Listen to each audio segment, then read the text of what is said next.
as well as Mr. Sergio Kitchens. He's a phenomenal artist. He goes performer known as Gunna. Mr. Williams and Mr. Kitchens are contractually obligated and they frequently perform music. That man told you should have went in there and kept your mouth closed. Gunna applied for bail 90 times. They denied him every time until you said what we needed you to say. And now you can leave. Y'all the gang, right? Yes, ma'am. And you did wrong, right? Yes, ma'am. What anybody else can say that's in the game? Young Thug built his multi-million-dollar empire, YSL, on one unbreakable rule: loyalty. It wasn't just a record label, it was a brotherhood, a family forged on the streets of Atlanta and proven on the music charts.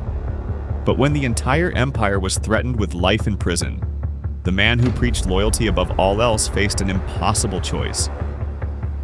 Did he shatter his own code and betray his closest allies, including his star protege, Gunna, just to save himself? This is the story of how the leader of Young Slime Life allegedly became its biggest threat, turning a story of loyalty into a saga of betrayal. To really get the depth of this alleged betrayal, you first have to understand what Young Thug built. In hip-hop, few figures are as influential as Jeffrey Williams. The world knows him as Young Thug. He wasn't just a rapper, he was a visionary, a one-of-a-kind genius who completely reshaped the sound of trap music. But his greatest creation wasn't a song, it was YSL. YSL started as an acronym, but its meaning was always shifting from Young Stoner Life for the record label to Young Slime Life for its street ties.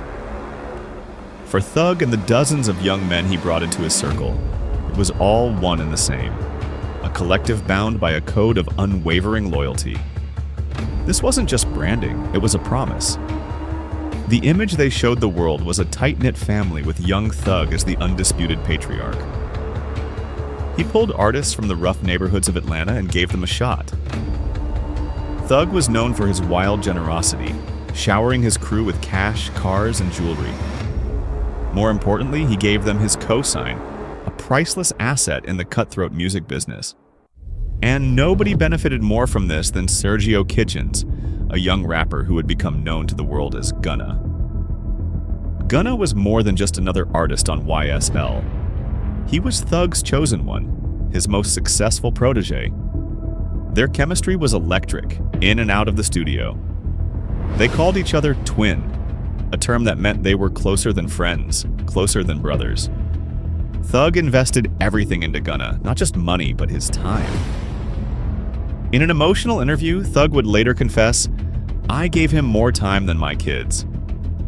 Together, they shot to the top of the music world, their success a symbol of the YSL family's power. They live by the street code: you don't turn on your own, you ride for your brothers, and you never, ever cooperate. This empire of loyalty made them superstars, but it also laid the groundwork for their spectacular and very public downfall. On May 9th, 2022, the empire of loyalty was shaken to its foundation. Fulton County District Attorney Fani Willis unsealed a massive 56-count indictment against Young Thug and 27 other members of his YSL collective. The charge that stood above all, the one that threatened to bring it all down, was a violation of Georgia's Racketeer Influenced and Corrupt Organizations Act, better known as RICO. If you're not familiar, a RICO charge is a legal sledgehammer. It isn't about one single crime. It's about proving a pattern of criminal activity run by an organization.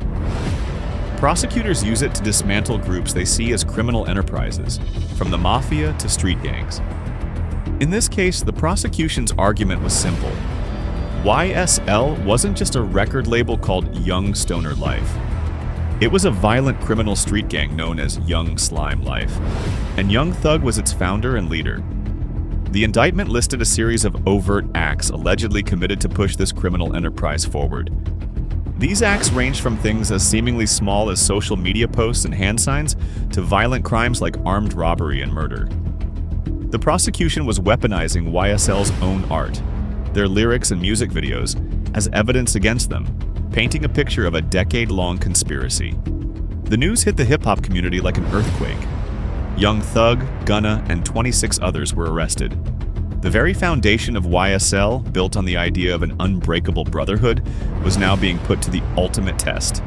With life sentences on the table, the question on everyone's mind was simple.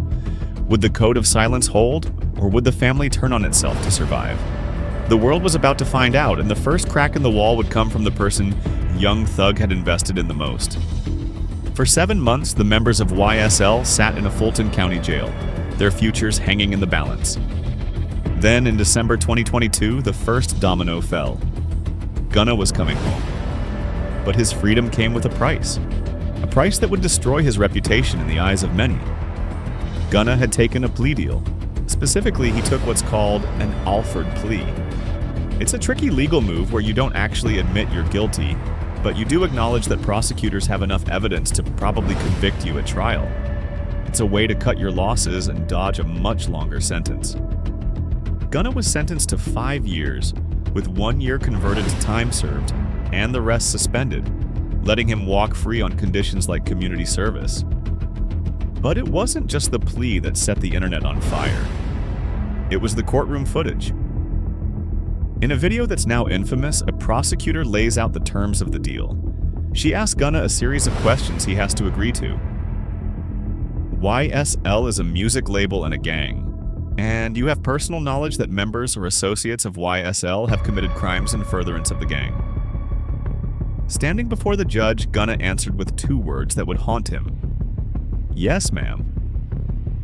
To the outside world, and especially to those who live by the street code, this was the ultimate betrayal. He had, on public record, confirmed the prosecution's main argument, that YSL was a gang. His lawyers put out a statement insisting Gunna hadn't cooperated or given statements against anyone, and that he wouldn't testify. But the damage was done. The clip of him saying, "Yes, ma'am," went viral. He was immediately labeled a snitch and a rat. The backlash was instant. In hip-hop, where authenticity and street cred are everything, being called a snitch can be a career death sentence. Gunna became the face of betrayal in the YSL case. Meanwhile, young Thug, the man who preached loyalty, was still locked up, watching his protege and twin walk free after publicly confirming the very story prosecutors were using to try and put him away for life. The pressure on Thug was immense, but the story was about to take a shocking, hypocritical turn. Everyone thought Gunna was the one who broke the code, but leaked audio would soon suggest that young Thug himself may have been the first to talk. For months, Gunna took all the heat. He was the traitor, the one who caved. But in late 2023, a bombshell dropped that threatened to flip the whole story on its head. A 2-hour audio clip of a police interrogation with young Thug started making the rounds online. The audio was old from years earlier, connected to a 2015 incident where Lil Wayne's tour bus was shot at in Atlanta. The man convicted for the shooting was Jimmy Winfrey, also known as Pee Wee Roscoe, a known YSL affiliate. In the leaked audio, you can hear Thug talking with investigators. To many people who heard it, it sounded like he was doing a lot more than just answering questions. It sounded like cooperation. In what many consider the most damning part, Thug appears to give up Roscoe's name, providing information that could be seen as tying him to the shooting. All of a sudden, the man who built an empire on death before dishonor was being accused of the exact sin he and his fans had crucified Gunna for. The hypocrisy wasn't lost on anyone. The same internet that had viciously attacked Gunna now turned on Thug. The narrative started to shift. Was Gunna just following the example his own leader had already set? Former YSL members who had stayed quiet suddenly started talking. YSL Mondo, a co-founder, publicly called Thug out, claiming he was the real snitch. Rollo, another Atlanta rapper, said the same thing, suggesting Thug had been talking for years. Young Thug tried to do damage control from behind bars. He posted on social media writing, "They didn't play my interrogation video in court because I helped my brother come home with ratware." His defense was that he was trying to protect someone, an act of loyalty, not betrayal. But for a lot of people, that explanation didn't stick. There's a fine line between helping a friend and giving information to the police, and it looked like Thug had crossed it. The whole thing was a mess of street codes crashing into legal games. Gunna's plea was a public, on-the-record acknowledgement that YSL was a gang. Thug's alleged cooperation was a private conversation that seemed to point a finger at a specific person in a violent crime. To the streets, both were unforgivable sins. But this new revelation raised a huge question. Was young Thug a hypocrite, punishing Gunna for a crime he himself had already committed? The lines between loyalty and betrayal are getting blurrier by the second. This case is a maze of legal drama and broken codes. To keep up with every twist and turn in this historic trial, make sure you subscribe and hit that notification bell. You won't want to miss what happens next. As if the interrogation audio wasn't bad enough, a new wave of leaks started to surface. Recordings of young Thug's private phone calls from jail. These calls, legally recorded by the jail, gave an unfiltered look into Thug's mindset. And for many, they painted a damning picture of hypocrisy. In conversations with various people, Thug could be heard discussing the case, the plea deals, and his fellow YSL members. One of the most telling moments was about his own brother, Unfunk, who had also taken a plea deal. Thug had publicly supported his brother's choice, but in a leaked private call, Thug seemed to sing a different tune, suggesting his public support was just for show to avoid legal trouble himself. It showed him playing a complicated legal game, willing to say one thing in public and another in private. His comments on Gunna were even harsher. In leaked calls, Thug aired out all his frustration with Gunna's plea deal. He complained that Gunna admitting YSL was a gang gave prosecutors all the fuel they needed for the RICO case. He criticized Gunna for supposedly taking the plea for a woman and for breaking the code. In a formal interview, a tearful Thug said he felt betrayed and that Gunna's plea wrecked his entire defense strategy. He said Gunna never even called him to explain. To his supporters, this was the sound of a leader hurt by his disloyal soldiers.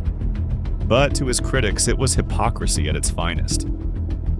Here was young Thug, a man who seemingly cooperated years ago, now crying betrayal because his protege did something to get his own freedom. In these calls, he was heard calling other YSL members who took pleas rats, while defending his own actions behind the scenes. The leaks created a firestorm. Figures like 50 Cent and 6ix9ine mocked Thug, fueling the narrative that the king of loyalty was a snitch himself. The YSL camp was completely broken. Some members defended Thug, while others seemed to mock his attempts to control the story. The man who built his empire on unity was now at the center of a storm of his own making, with his own words as the evidence. Locked up but with a story to tell, young Thug did what he does best. He turned his anger into music. In June 2023, while still behind bars, he surprise released the album Business is Business. The project was a raw, unfiltered look inside his head, and the hip-hop world immediately started searching the lyrics for clues about the betrayal. They didn't have to look hard. The most talked about track was Jonesboro, named after the South Atlanta area where he grew up. On it, Thug raps, "And as told and he was my homie, I can't miss him. Ain't nobody feel him." He never said Gunna's name, but everyone knew who he was talking about. The line was seen as a direct shot at his former protege, a public end to their brotherhood. The fact that Gunna, who used to be on every Thug project, was nowhere to be found on this album spoke volumes. Gunna had already used his own music to plead his case. On his album, A Gift and a Curse, released after his plea, tracks like I Was Just Thinking and Rodeo Doctor hit the snitching allegations head on. He raps about the pain of the situation and seems to talk right to Thug, saying, "Switching on my brother, are you serious?" He paints himself as a victim of the system, not a traitor to his friends.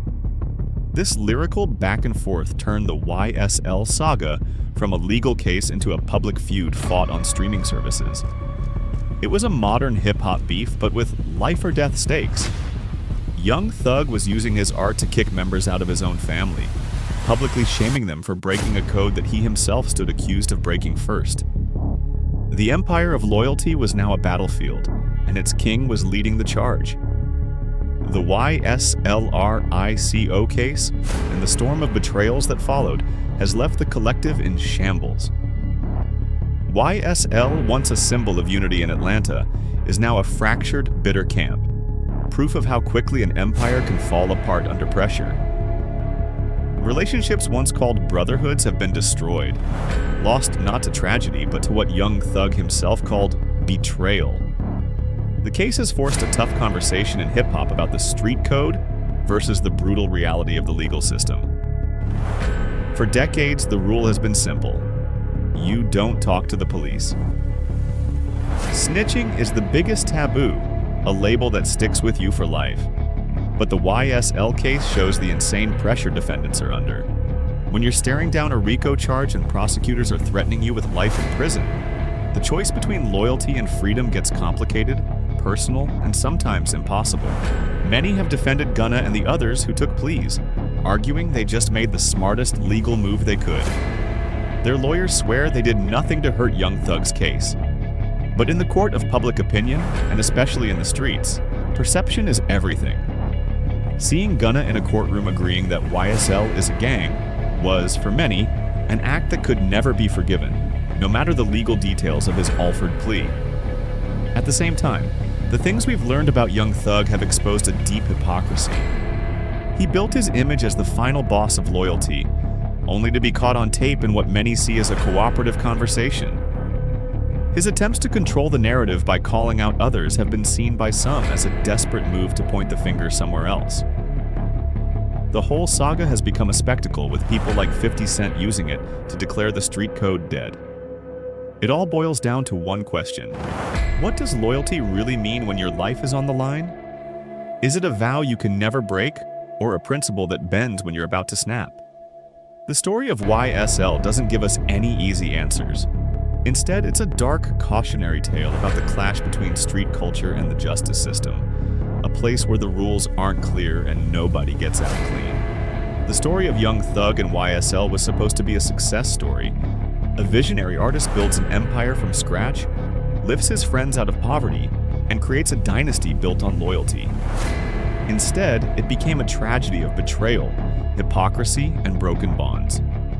The main pillar of YSL was loyalty, and now it looks like the architect himself may have been the one to swing the sledgehammer. Young Thug spent years crafting an image as a leader who lived and died by the code. Yet, when the pressure was on, his actions seemed to go against his own rules. The leaked interrogation audio and the jailhouse calls where he blasted others for taking pleas paint a complicated and contradictory picture. He publicly shamed Gunna for making a deal to get out of jail, only to have his own questionable history with law enforcement exposed. As of today, Young Thug remains behind bars, and the trial for the remaining YSL defendants drags on, becoming one of the most chaotic and lengthy in Georgia's recent history. More secrets will surely come out, but the damage to the YSL family is already done. The question that hangs over this entire saga is a heavy one. When the dust finally settles, will Young Thug be remembered as a king betrayed by his soldiers? Or will he be seen as a fallen leader who preached a code he couldn't follow, ultimately sacrificing his own crew when it mattered most?